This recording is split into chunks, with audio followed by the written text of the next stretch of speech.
hot food. We sit down to eat and the potato's a bit hot. So I only put a little bit on my fork and I blow till it's cool, just cool, then into the mouth. Nice. And there's my brother, he's doing the same. The Michael Rosen rap. You may think I'm happy, you may think I'm sad, you may think I'm crazy, you may think I'm mad.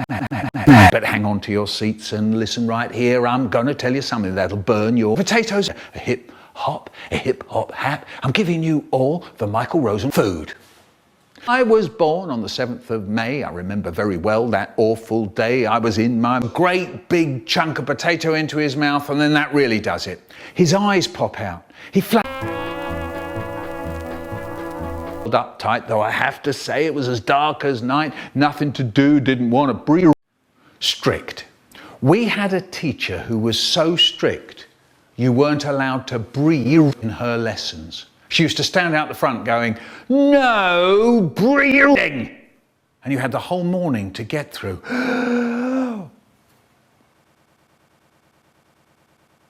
The weak ones just used to keel over and die. You'd hear them going down behind.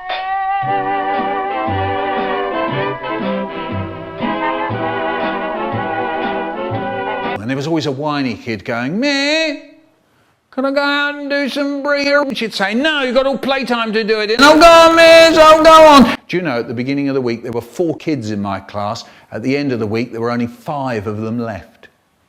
Yeah, do you know, at the end of the day, you'd be stepping over the Michael Rosen just to get out the room. "Oh no, there's Melanie. That's a shame, she was really..." Chocolate cake.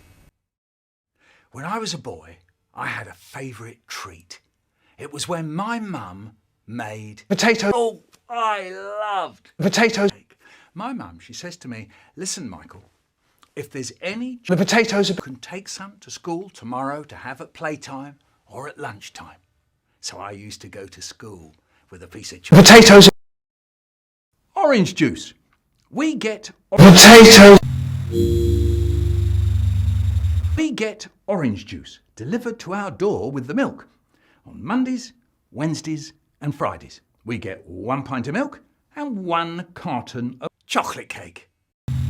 One Monday morning I go out there and there's 1 pint of milk and no orange. So I go, damn, the milkman's forgotten to deliver the orange. I love orange juice for breakfast. So on Tuesday, I got up in time to meet the milkman and I say to him, "Hey, you forgot to deliver the bag of plums." "No, I never," he said.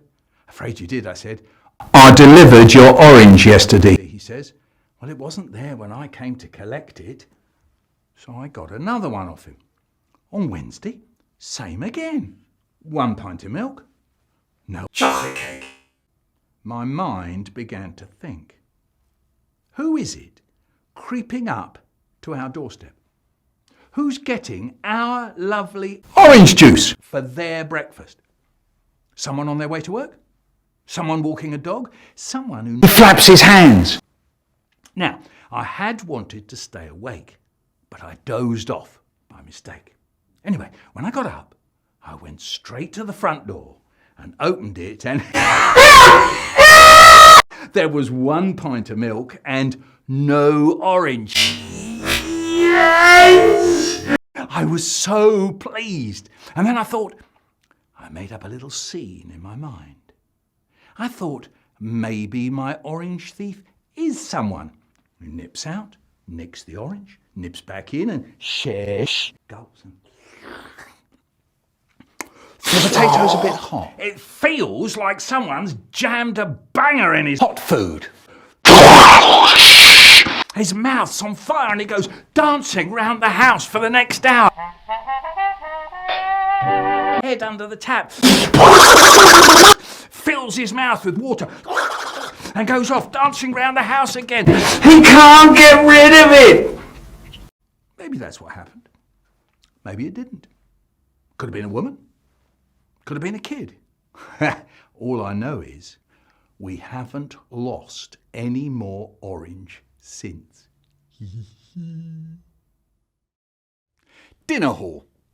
Everyone stop eating.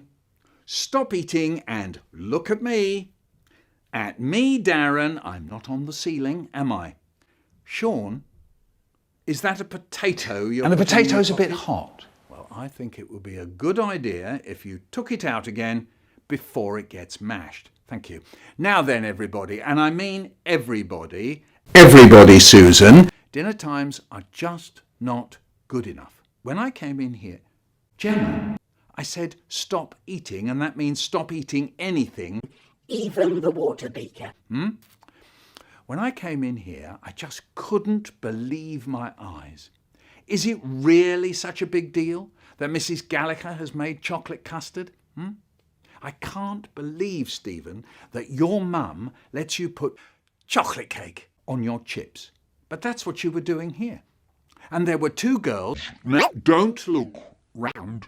Two girls. Eyes this way, please. I'm not going to say who they were. They know quite well who I'm talking about. There were two girls who decided that Mrs. Gallagher's chocolate custard was really lipstick. Rashida, let's jump on 11 crisp bags in a row. Do eat school dinners, that's correct. We each have special reasons for that. Mark, where Mr. Holmes goes at lunchtime and what he eats or drinks is nothing to do with you. Dinner time is not market day. Darren, I'm not in the cupboard. You know the routine. Leftovers in the slop bucket, knives and forks in the bucket of water, plates on the pile, beakers on the trolley. Could you please make a special effort to get that right? The beakers we can clean out, but the farmer who gets the slops says pigs don't like beakers. Right now, everyone, special effort and enjoy your dinner. And the potato's a bit hot.